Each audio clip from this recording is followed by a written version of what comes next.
Ayan, wala na tayong ingay. Kanina maingay. Pambihirang buhay na yan.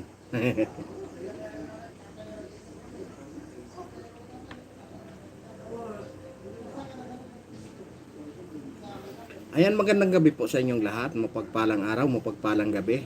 Ayan. Mega love shout out po sa lahat ng mga OFW. Sa lahat ng ating mga solid na subscriber, mega love shout out po sa inyong lahat. Siyempre, bago tayo magsimula, mega love shout out po kay Mami Mercy Calunod,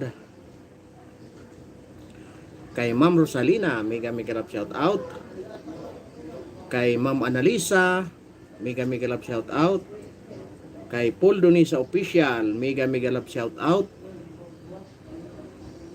kay Miss Nani Sanchez Vlog, mega love shout out, kay Audrey Nicole, mega love shout out. Siyempre sa lahat ng ating mga solid na subscriber, mega love shout out po sa inyong lahat. Mapagpalang gabi, mapagpalang araw. Luzon, Visayas, Mindanao, yan, mega love shout out po. Ayan.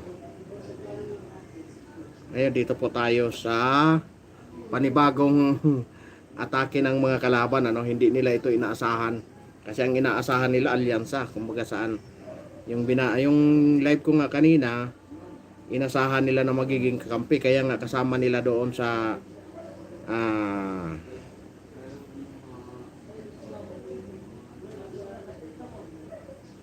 bakit anong nangyari dito? Bakit nagpo-promote ako ng product wala man?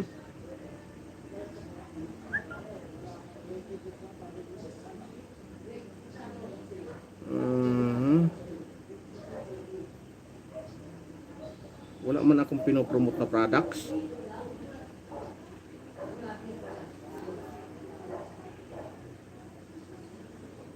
Tika lang ha.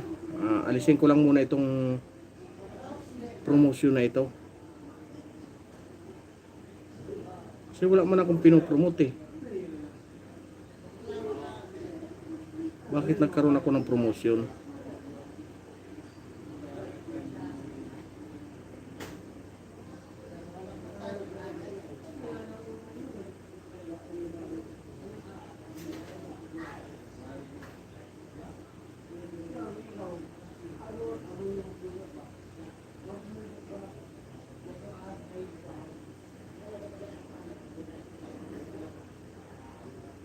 Wala akong promotion eh. Tika lang. Ayan.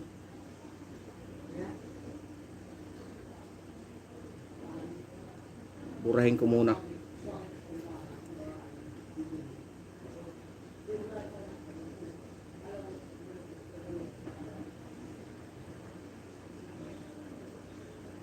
Ayan. Mega love shout out po sa inyong lahat. Mapagpalang gabi. Ayan. Para wala akong pinopromote eh.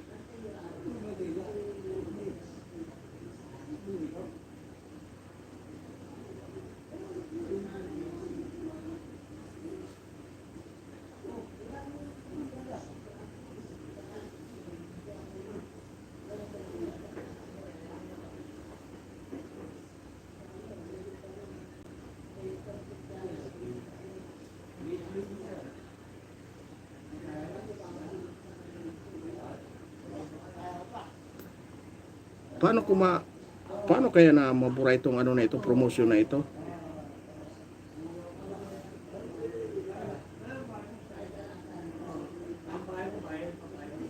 Ayan, siyempre, bakit hindi ko naman binuksan ang promotion na ito? Bakit nag-promote ito? Ayan, mega love shoutout po sa inyong lahat, mapagpalang gabi. Ayan, ang ano yun natin, ang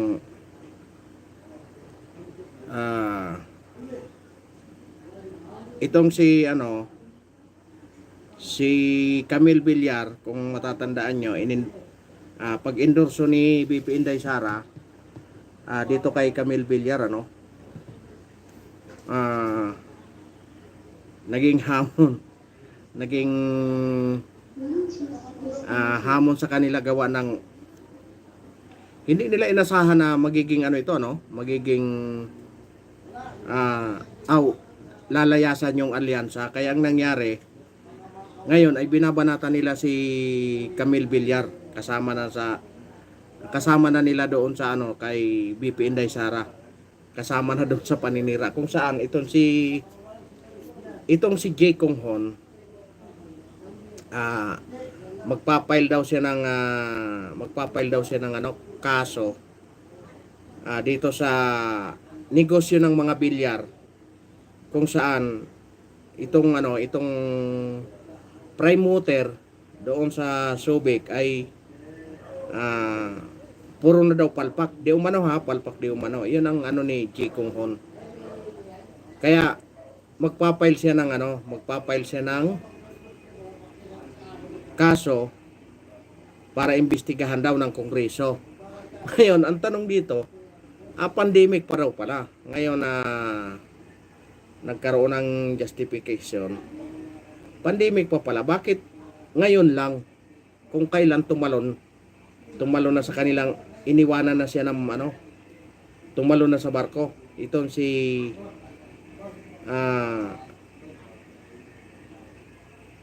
itong alyansa ni Marcos, no?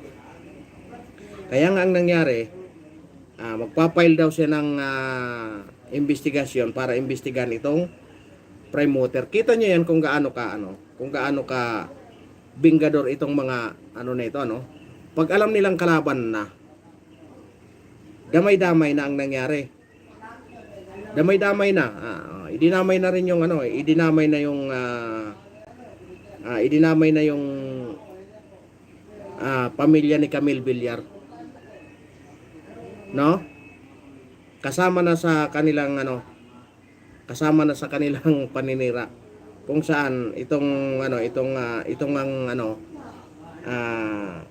prime mover na pag-aari ng mga bilyar ay paiimbestigahan daw gawa ng hindi nagbibigay ng tunay na serbisyo, no?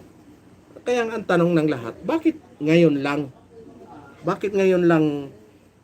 sila nag-ingay ng ganyan nung kakampi pa nila okay pa, nung hindi nakakampi hindi na okay, di ba? Ang ansaklap, di ba?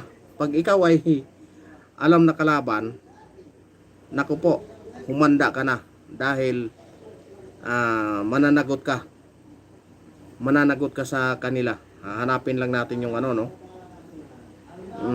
Hahanapin lang natin. Hanapin lang natin yung kanilang yung tawag nito.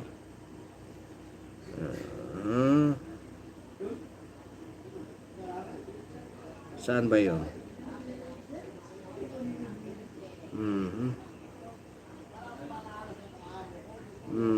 Saan? Nawala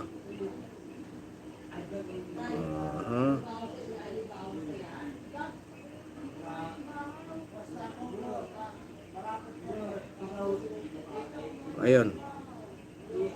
Saan na yun? Nawala. Nawala na yung Ay, nawala. Oh, bakit unavailable na? Binura na nila. Unavailable na yung Unavailable na yung posto. Bakit ganon?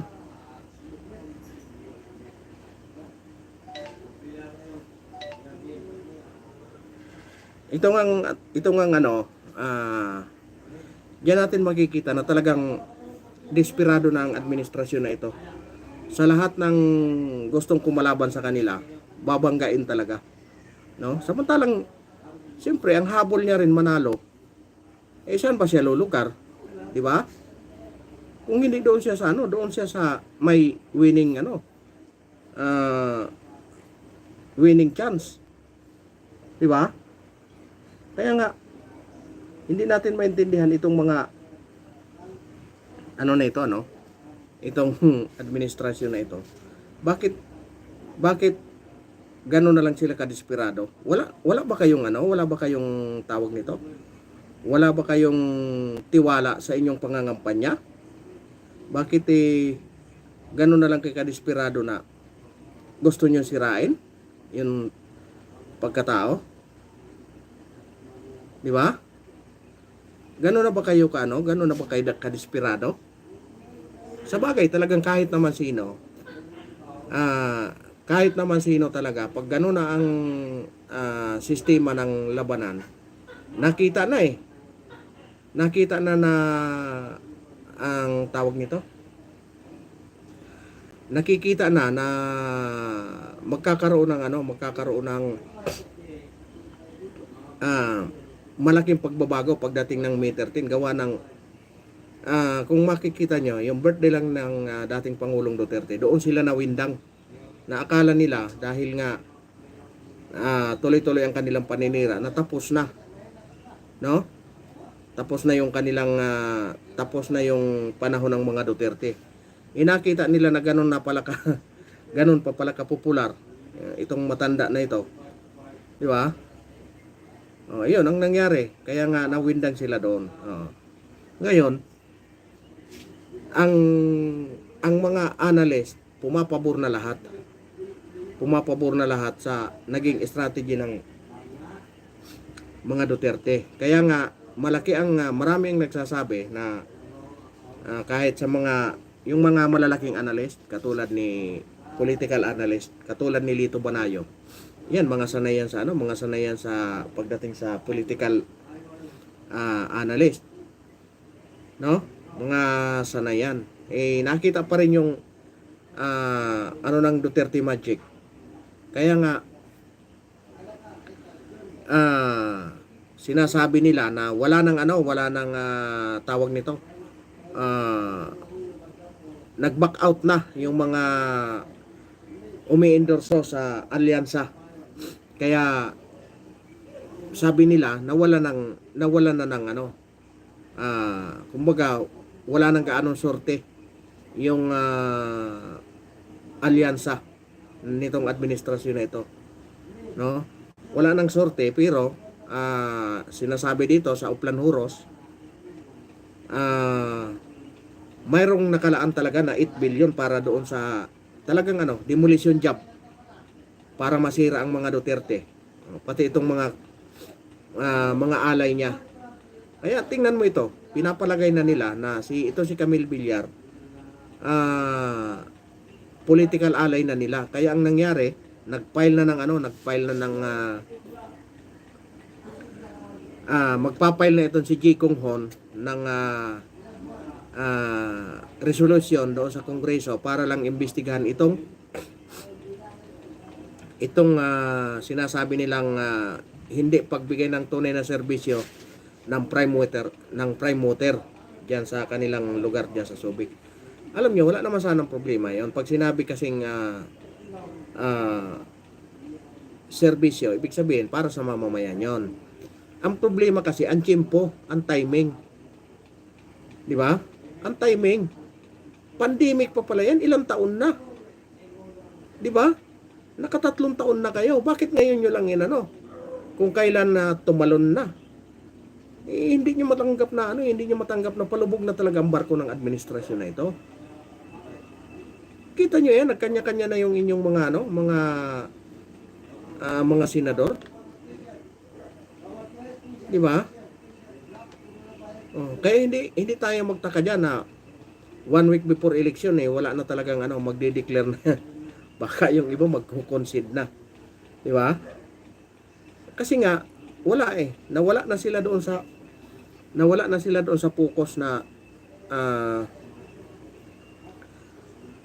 nawala na sila doon sa focus kung paano nila maipanalo ang kanilang partido. Gawa ng ang pinupukusan nila kung paano masira ang mga Duterte.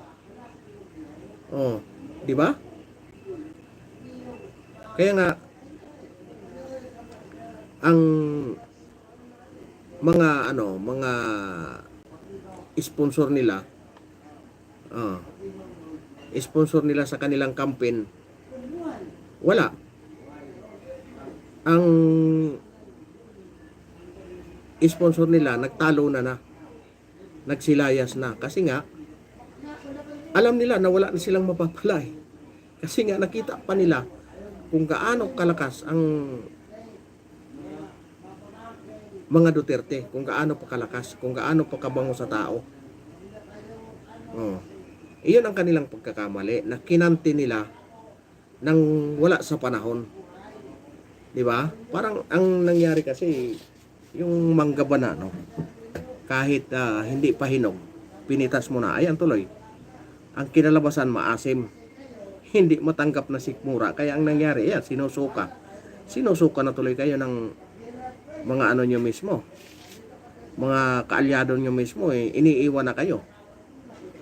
Di ba? Oh, yan ang masaklap. Yan ang masaklap doon. Sabi nga nila, yan ang masakit na katotohanan. Kasi nga, hindi na nila hindi na nila mapigilan yung paglayasan ng kanilang mga kaalyado. Di ba?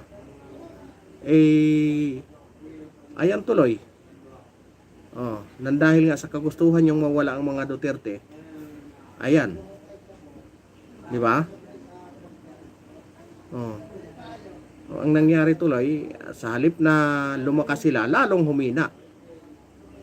Kasi nga, mali ang strategy dapat sisihin nyo yung sisihin nyo yung mga advisor niyan. Oh. Kung hindi nyo kinuha si Trillanes, malamang maganda ang inyong takbo ng inyong wala, kinuha nyo si Trillanes. Alam nyo naman si Trillanes, basang-basa yan. Hindi na nga makaahon sa kahiyan. Tingnan mo. Oh, maraming nagsasabi na nag-concede na. Hindi pa nga tapos ang eleksyon, nag-concede na. Ano ba yan? Anong klaseng yan tama talaga yung sabi ni dating Pangulong Duterte na duwag ito si Trillanes. Di ba? Oh. Magkudita-kudita tapos pagdating ng oras susuko din pala. Di ba? Oh, duwag nga talaga. Kung ganun ang naging oh. Kaya nga ang hirap anuhin ang mga Duterte Magic kasi nga ay nako. Oh, alam niyo kung bakit? Ginawa lang ng tama. Nakikita ng tao 'yun kung paano nagtrabaho yung mama. Oh, di ba? Anong sabi niya? Mr. President, ano po ang maiiwan yung legacy? Di ba? Anong sabi ng matanda? Huwag ako ang tanungin nyo, ang taong bayan ang tanungin nyo. Sila ang magsasalita para sa akin, hindi ako ang magsasalita. Kasi kung ako magsasalita, magkakaroon ng bias. Di ba? Iyan ang totoong leader na hindi niya inaangat yung kanyang sarili. Di ba? Oh. Hindi katulad nito ni yung tagapagsalita ng gobyerno na ano sabi ni Ted Filon, paano mo mailalarawan na marami na dumadami na ang krimen sa ating bayan. Kita mo ang sagot. Alam mo yung sagot, yung parang sagot na di ko alam kung na corner lang ba siya doon o talagang naano siya doon. Hindi niya in-expect na itanong yun. Kasi nga, biruin mo ang sagot. Kanina lang, pumunta ako sa palengke. Wala naman akong nakitang nag-snatsan. Wala naman akong nakitang ginurgor. Wala naman akong nakitang nagtakbuhan na inagawan ng gamit. Tama ba sagot yun? Sus Maria Josep. Tagapagsalita ka tapos nakakahiya naman ang tagapagsalita na ito. Sa bagay, talagang tama nga. Pag hinog sa pili talaga, mahirap lunukin dahil napakaasim. Di ba? Ay nako, ang hirap anuhin. Ang hirap talagang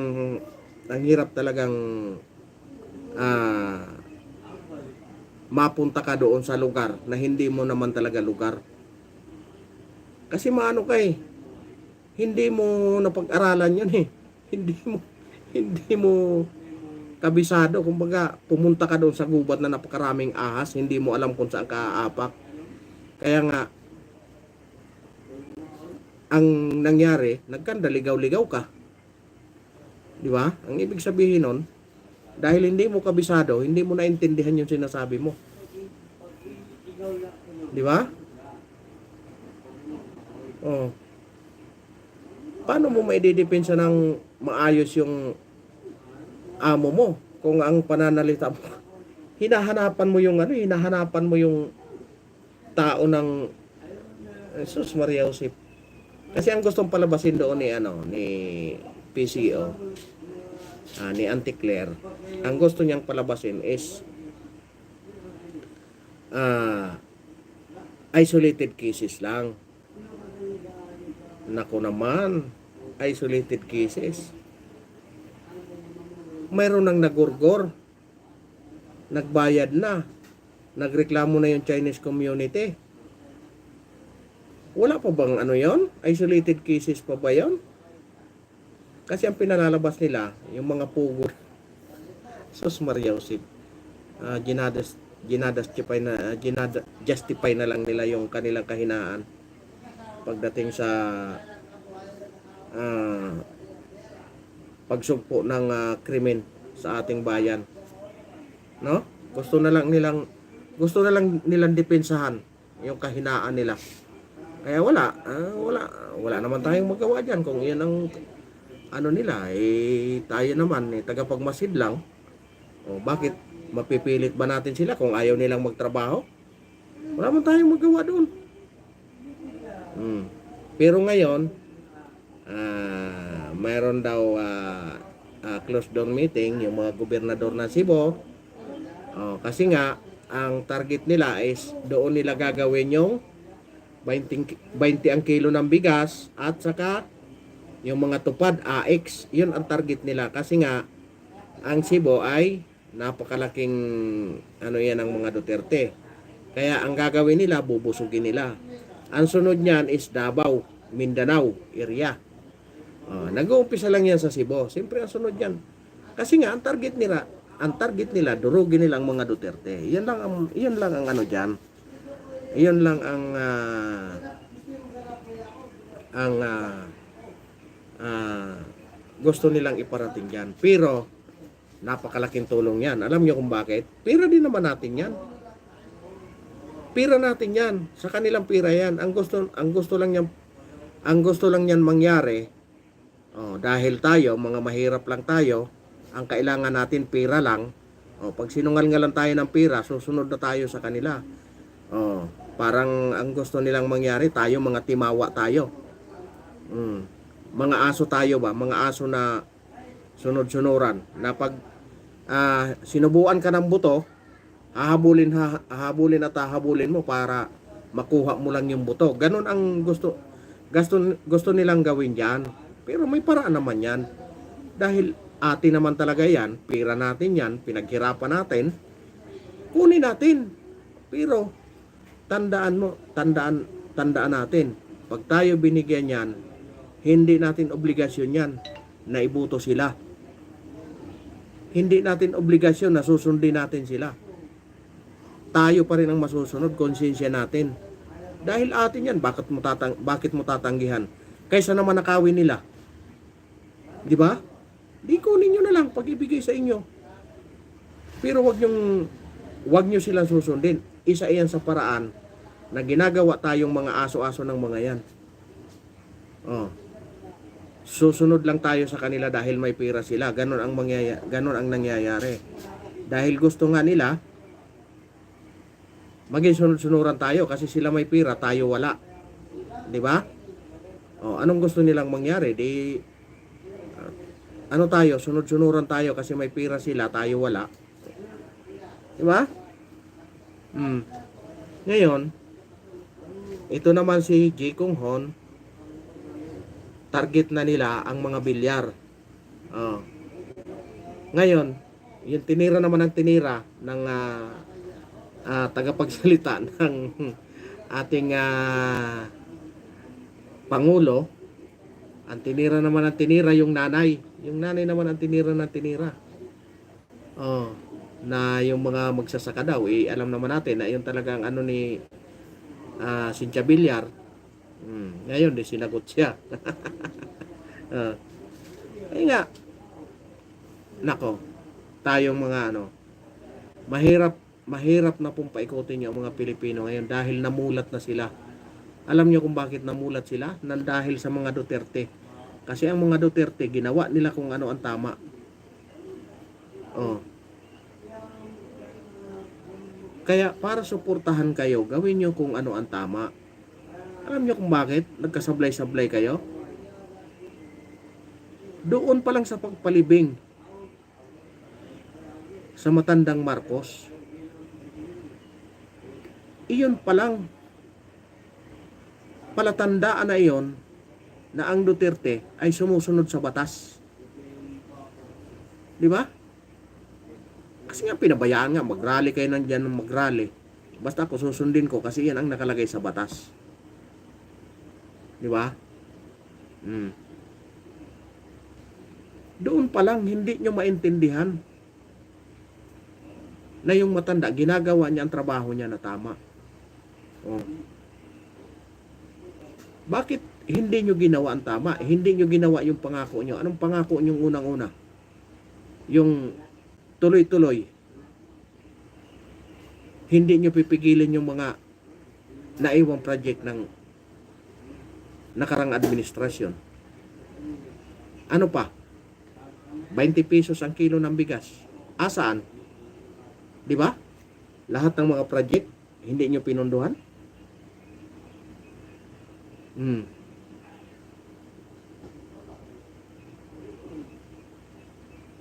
Doon pa lang, hindi na kayo sumunod. Paano kayo mamahalin ng tao niyan na kayo mismo, sumira kayo mismo? Oh. Ngayon, gusto nyong iangat ng iangat yung inyong sarili. Paano pa kayo maiangat? Ginawa nyo na nga yung una eh. Ngayon, nakakandara pa kayo para maging maayos. Paano pa kayo pagtiwalaan eh? Sinira nyo na nga yung una yung pinangako. Di ba? Napakahirap talagang umahon pag nabaon ka na sa kumunoy. Unang-una, yung tagapagsalita, sana hindi nakahanda. Bakit nyo kinuha dyan? Hindi pinaghandaan. Hindi pinag-aralan ang kanilang ang kanyang sinasabi. Hindi nyo mapaikot-ikot yan si Ted Filon kasi matatandaan nyo, dating congressman yan. Umayaw lang kasi nakita niya talaga kung gaano kadumi ang politika, kaya umayaw siya sa pangalawang termino. Kaya alam niya kung anong mga sasabihin niya pagdating diyan sa ano. Hindi mo yan maisahan. Madam Auntie Claire pala, hindi mo yan maisahan si Ted Filon. Hindi nyo naaalala na naging congressman niya ng Leyte. Hindi niya lang masikmura talaga ang ano, hindi niya lang masikmura ang politika, kaya hindi na siya nagtangka na anuhin pa kasi nga nakita niya ang dumi ng politika eh. Di ba? Nakita niya kung gaano maglaro sa politika.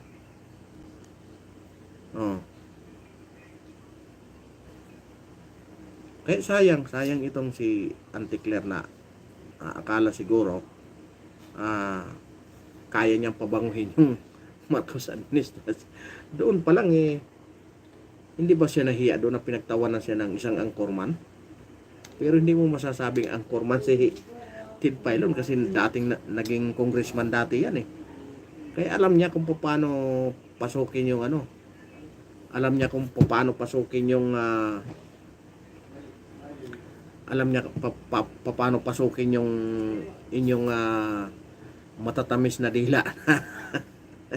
Kayo lang ang nakakaintindi. Di ba?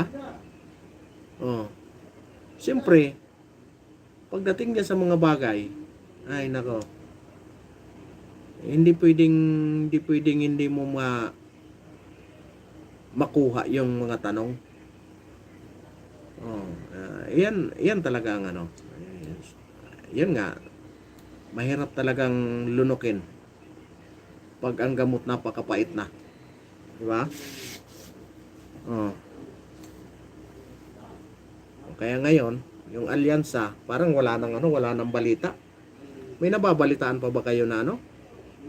May nababalitaan pa ba kayo na ah, umiikot pa yung alyansa? Parang hindi na eh. Oh. Sabi nga, hindi pa naman daw tinatanggal siya alyansa, pero bakit binibira na ni ano, Ji Kung Hon? No? Pasalamat nga ito si Ji Kung Hon dahil hindi na tumakbo yung mga magsaysay. Wala nang hilig sa politika yung mga naiwan ng matatandang magsaysay. Wala nang hilig sa politika eh. Yung isa nga lang, nagtiyaga na lang sa DICT. Yung isang anak. Oh. Kahit anong ano ng mga supporter, ayaw na talaga eh. Dahil hindi niya daw hilig ang politika eh. Oh. Pero nandyan niya sa Subic. May mga resort yan dyan sa Subic. Oh.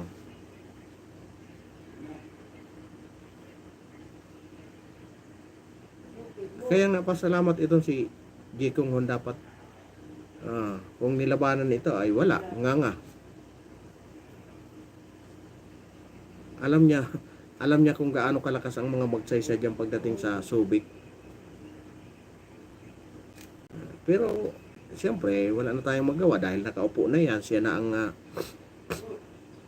kumbaga nandyan na yung kapangyarihan sa kanya. Siya na ang pinakamakapangyarihan dyan sa Subic. Talagang ginagawa niya na kung anong dapat niyang gawin. Kung anong dapat niyang gawin na paninipsip para lang magawa niya kung anong gusto niya. Siyempre. Ay, magandang gabi kay Filipino Boy. Bakit hindi lumalabas comment mo dito, Boss Filipino Boy? Oh. Hindi naman naka-hide. Okay naman. Ayan. Ayan. Mega love shout out po, Kuya Host DTV. Ayan. Mega love shout out din sa Boss Filipino Boy. At sa lahat ng iyong mga kapitbahay diyan sa kung nasaan ka man. Mega love shout out sa inyong lahat diyan. Enjoy kayo. Enjoy. Chillax and chagay. Di ba? Mahina ang internet ko dito kaya hindi ako gumamit ng desktop. Pakahina. Yan, tama na tayo dito sa cellphone. Okay na ito. Di ba? Di ba una nilang tinira si Amy Marcos kasi si Amy Marcos ang unang inilabas niya yung katotohanan, pero itong nilabas ng Manila Times, dapat talaga ito si Anticler, dapat ito ni Anticler. Di ba? Galit na galit sila sa mga fake news. Tirahin nyo ang mainstream media, yung The Manila Times. Bakit naglabas siya ng ganyan? Kung hindi totoo yan, tirahin nyo yung Manila Times. Yung Uplan Horos. Di ba? Tirahin nyo yung Uplan Horos para malaman natin kung talagang nagsasabi ng totoo ang nalaban kayo sa fake news. Kahit yung mga mainstream media, hindi nila kinukontra yung The Manila Times. Di ba? Kung fake news ba o hindi, ilang araw na umiikot yan dyan, Ilang araw na umiikot yan dyan sa social media. Ibig sabihin, hindi sa inyo nakakarating. Ay mahina ang inyong mahina ang baka wala kayong confidential fund. Di ba? Confidential. Yung binibintang nyo kay Bibi Inday Sara na confidential fund. Nako, hindi nyo nga nilalabas na malinis pala yung report pagdating niya sa confidential fund. Hindi nyo man nilalabas.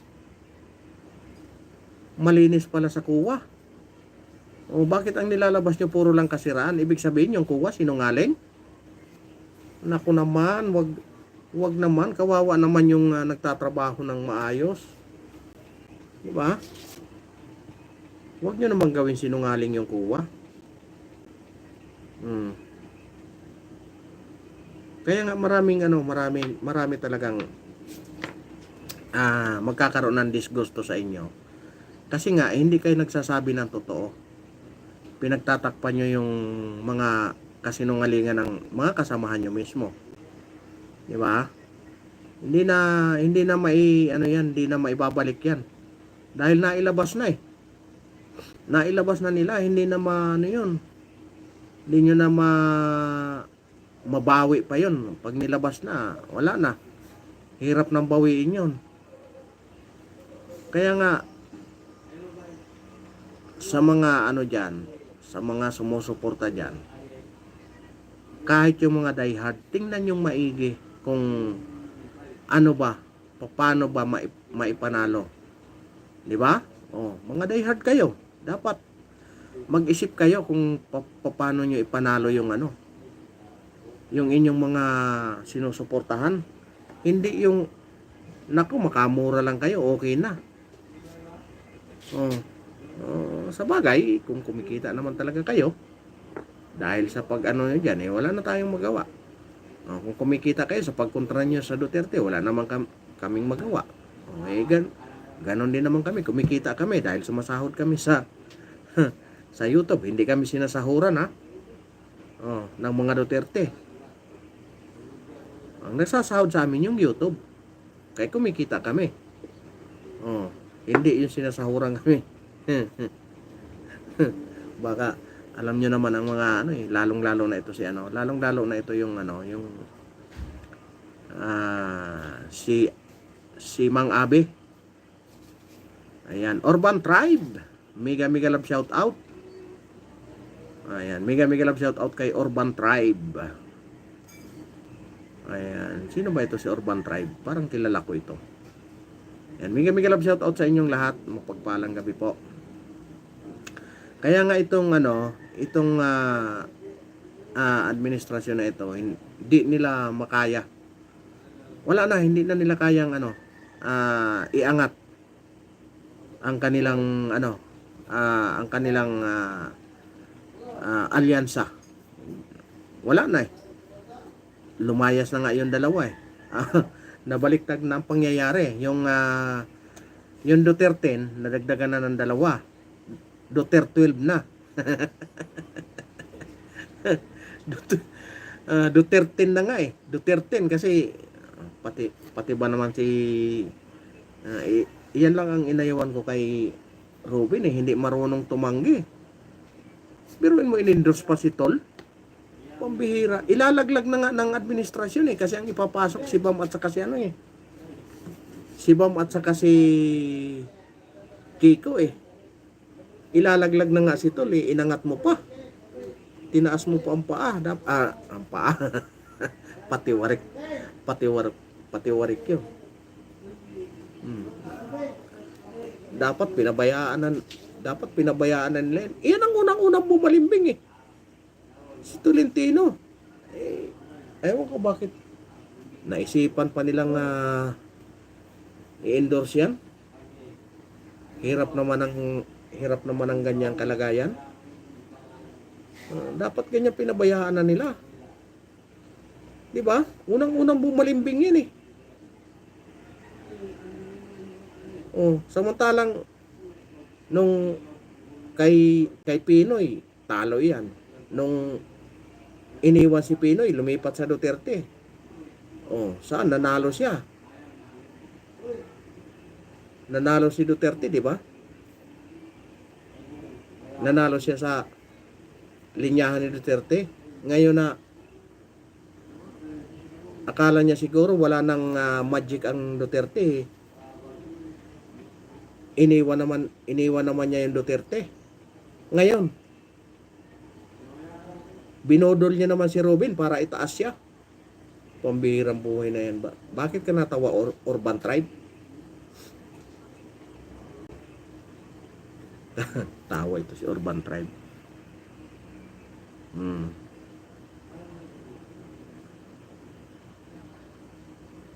Sino ba ito si Urban Tribe? Parang kilala ko ito.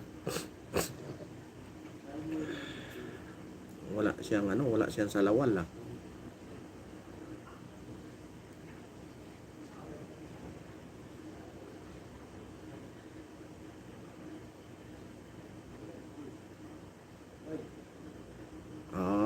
Kilala ko nga ito.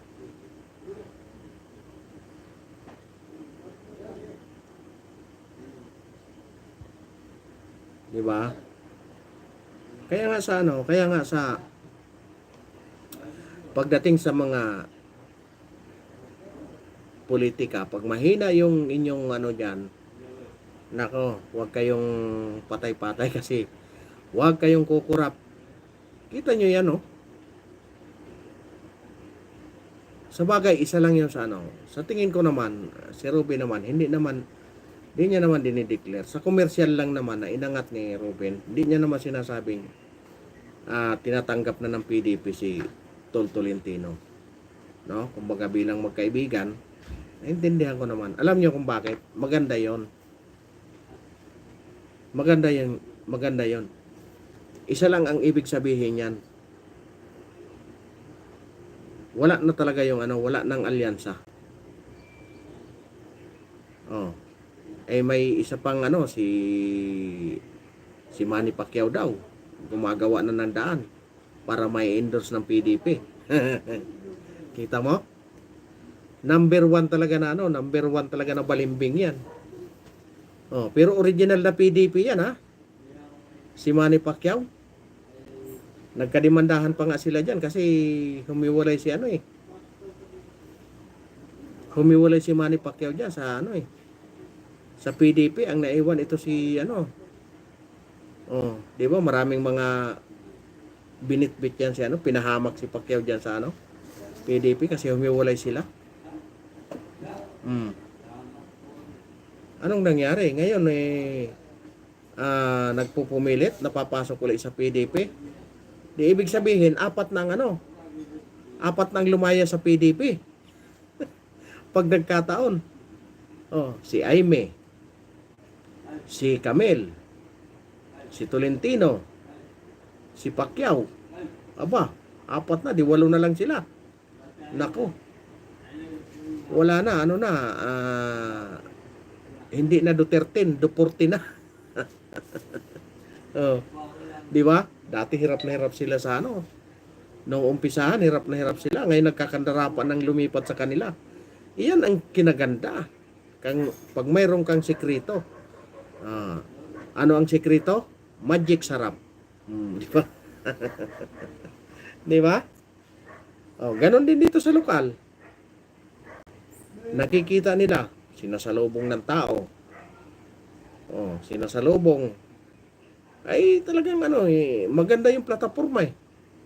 Diretso sa tao, hindi diretso sa bulsa eh.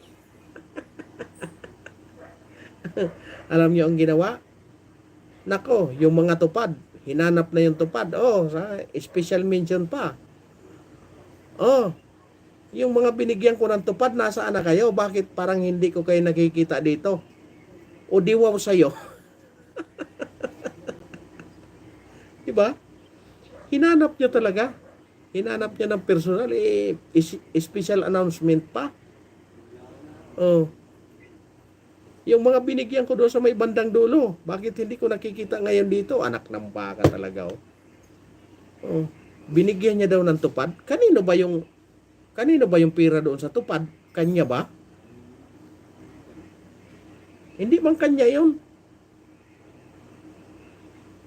Pira ng taong bayan. Pero hinanap niya yung nagtutupad kasi daw binigyan niya yon. Bakit wala? Hindi sumuporta sa kanya? Hindi sumuporta doon sa kukos niya? Ay naku po. Talaga naman. Ang tao talaga dyan mo makikita. Dyan mo makikita kung gaano siya kasakim sa kapangyarihan. Alam nyo, tapos na yung termino ng asawa. Ano bang alam niya? Taong bahay lang siya. Taong bahay siya, pero anong nangyari? Talagang yung mga diehard, nako, walang nagawa yung ano nyo. Wala yung nagawa. Yung ano namin yung pusa namin, maraming nagawa yan. Ano kayang nagawa? Oh, anong nagawa niya? Wala man siyang nagawa. Dahil nga, asawa man lang siya ng congressman. Oh, kung may mga nagawa yung congressman, yung asawa niya, hindi ibig sabihin sa kanya yon, di ba? Sabihin na natin na may nagawa yung asawa niya. Eh, hindi ba kanya yon? Hindi ba siya yon? Iba naman yung asawa niya, iba naman siya. Sus Maria Josep, marami daw nagawa kasi maraming pinamigay na tupad. O di ba sa inyo? Sa inyo na pala yung tupad. Di ba? Ay nako. Inako na nila yung tupad. Kaya ang nangyari, hindi niya nakita doon sa kukos nila, hinanap. Ganon ang gagawin niyan sa inyo, di ba? Isa iyan. Kahit ako natatawa dito, natatawa na lang ako. Tinatawanan ko sila. Alam niyo kung bakit? Ginagawa nilang tanga yung sarili nila. Mulat ng tao eh. Oh, binigyan mo ng tupad. Sa'yo bang pira yon? Pira nila yon. Nagkataon lang na ginamit mo yung asawa mo dahil turo ng asawa mo, kasi ambisyon ng asawa mo, hindi yan makaalis sa posisyon mo. Sa posisyon niya. Ang gusto niya, siya pa rin. Di ba ambisyoso? Oh. Kung kayo nasa partido, may batas ang partido, may sinusunod dapat kayong batas. O sino ba ang susunod sa iyo? Bakit nag-ambisyon ka dyan sa posisyon mo? Tapos ka na eh. Bakit pilit mong isingit yung asawa mo? Hindi naman membro ng partido yun. Di ba? Pinipilit niyo yung asawa niyo. Hindi naman membro ng partido yun. Dahil nakatikim ka, ganon?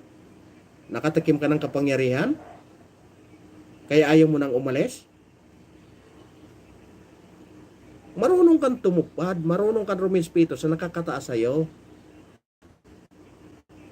Oh, ngayon na kinukontra ka ng tao, galit ka. Bingador ka. Naku, sayang sana yung tiwala sa inyo ng tao. Dapat marunong kayong kumilala ng nakakataas sa inyo. Oh. Tapos ng termino nyo, pagbigyan nyo naman yung iba. Di ba? Ano yun? Gusto mong ipalit yung asawa mo? Kasi natatakot kang mabuking? Yung kabulastugan ng pinagagawa pag iba ang pumalit? Ganun ba yon? Ako nagtatanong lang ako.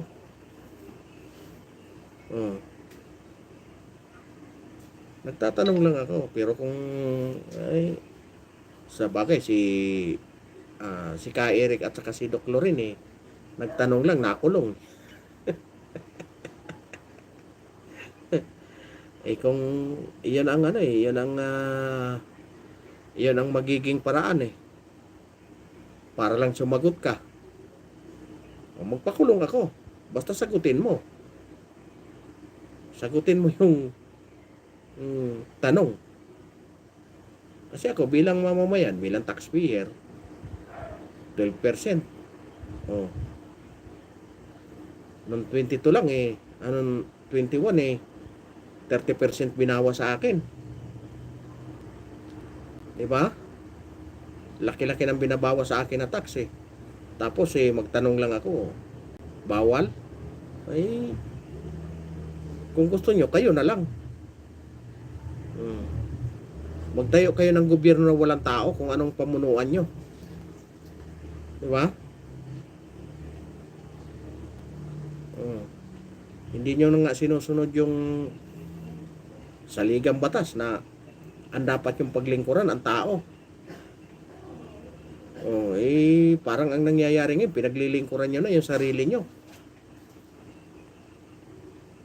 Dapat ang pinakamataas, walang iba kung hindi ang tao.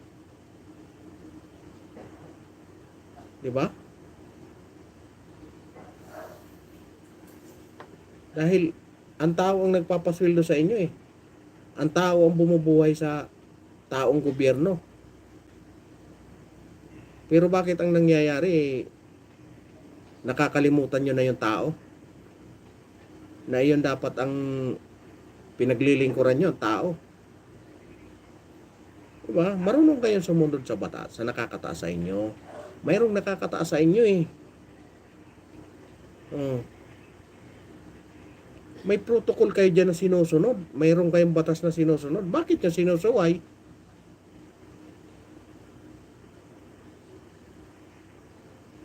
Diba? May mga nakakataas sa inyo eh. Kahit kayong makapangyarihan, dahil nagpasakop kayo doon sa batas ng samahan, batas ng organisasyon, dapat sumunod kayo. Hindi yung tapos na ang termino, gusto mo ipapilit mong ipasok asawa mo. Anong alam nun? Di ba?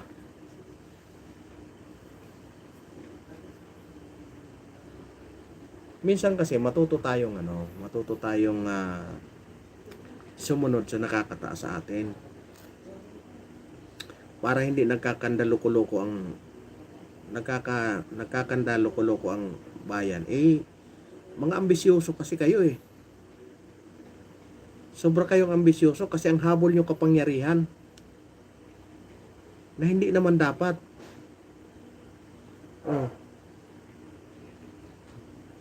Habol nyo kapangyarihan kung wala naman kayong tao. Galit naman sa inyo ang tao. Diba?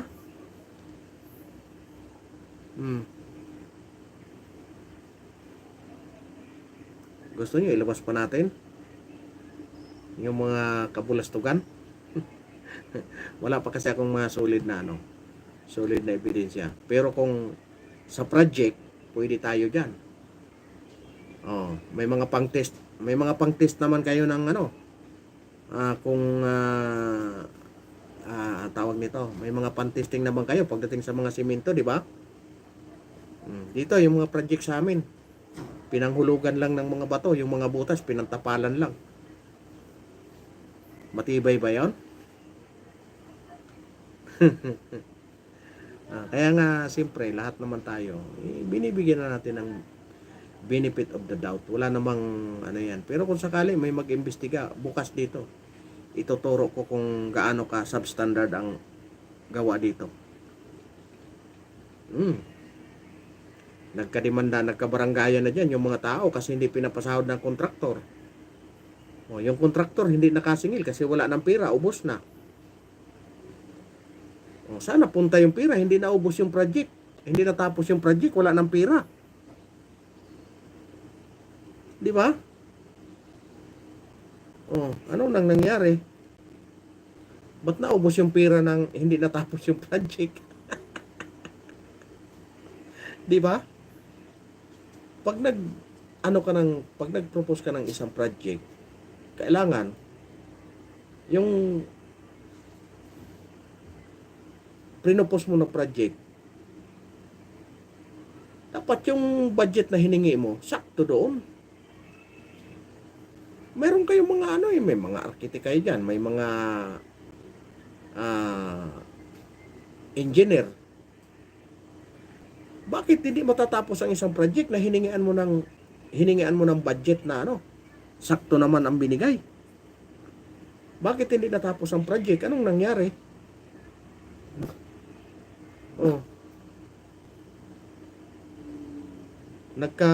Nagkademandahan pa yung mga empleyado kasi wala nang pambayad doon sa kantin eh. Ang sahod nila puro lang bali kasi wala nang pira eh. Wala nang pampasahod sa tao. Anong nangyari? Di ba? Bakit umabot sa punto na magkanda gutom-gutom yung empleyado kasi wala nang pansahod? Wala nang budget. Oh, ang nangyari, hindi natapos. Nakailang kontraktor to? Nakatatlo yata. Pangatlo, hindi na matapos-tapos. Yung isa na lang ang sumalaw para matapos yung project. Kasi natingga eh. Tapos ngayon, sasabihin mo, nako, ewan ko na lang sa inyo. Inaangat nyo yung sarili nyong bangko. Dapat, gayahin nyo ang matandang Duterte. Pag tinanong ka, anong maiwan mong legacy? Tao na lang ang tanongin nyo. Sila ang magsasabi kung may naiwan ba akong maayos o wala.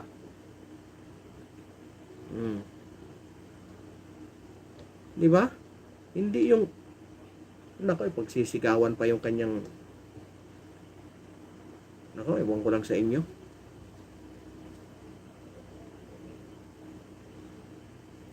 Kasi nga ang dapat nating gawin, matuto tayong sumunod. Kung ano man ang alituntunin ng batas, dapat sinusunod natin. Hindi, inuuna natin yung paninira eh. Dahil ang gusto mo, mananatili kayo sa kapangyarihan. Hawak nyo sa liig yung mga tao. Para walang masabi. Yan ang mahirap sa atin. Pag nakatikim ng konting kapangyarihan, ayaw nang umalis.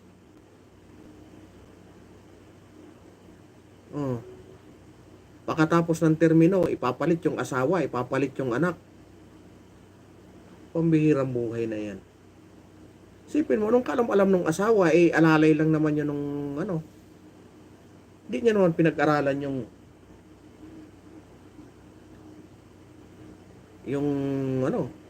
legislatura. Doon lang yan siya sa opisina. Anong alam nun? Pangalawa, hindi siya membro ng partido. Bakit pinilit niyang sinira niya yung protocol eh.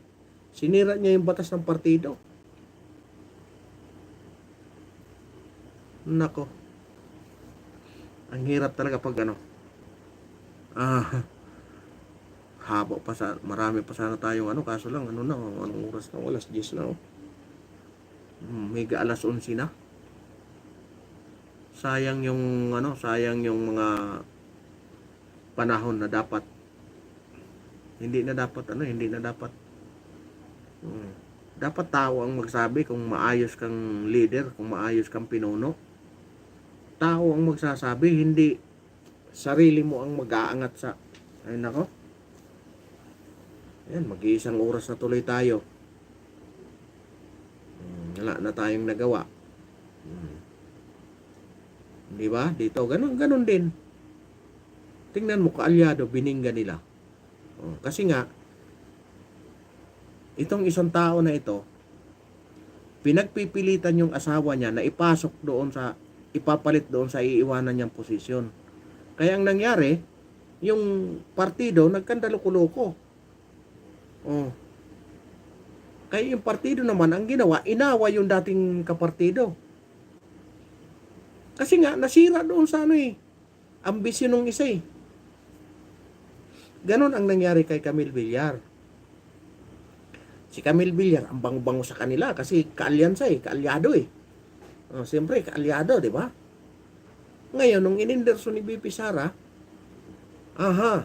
kalaban ka pala ha? Kaya ang ginawa, magpapile ng, si G. Hon, magpapile ng resolution para imbestigahan yung crime motor doon sa kanilang lugar sa Subic. Kasi nga, hindi daw nagbibigay ng tapat na serbisyo, puro lang pangako. Ngayon, ang tanong ko, bakit ngayon lang? Kung kailan lumaya sa inyo? Bakit nung kaalyado nyo, hindi kayo nagdadadaldal ng ganyan? Nakatatlong taon na.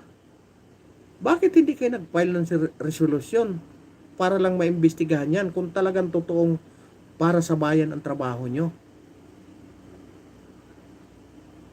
Di ba? Simple lang naman eh. Tapos sasabihin nyo, hindi about politics. Lukuhin nyo ang lilang yung panot.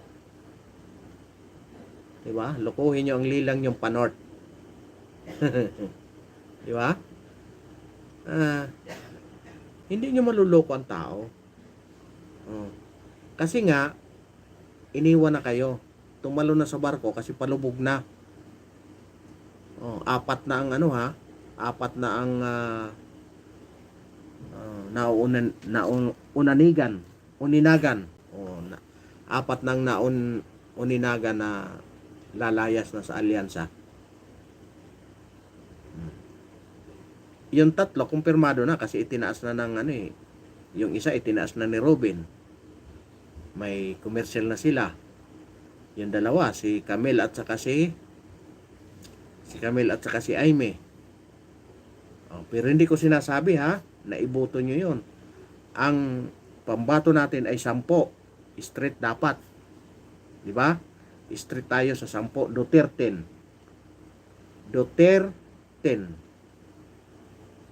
Di ba? Hindi yung Duterte 12.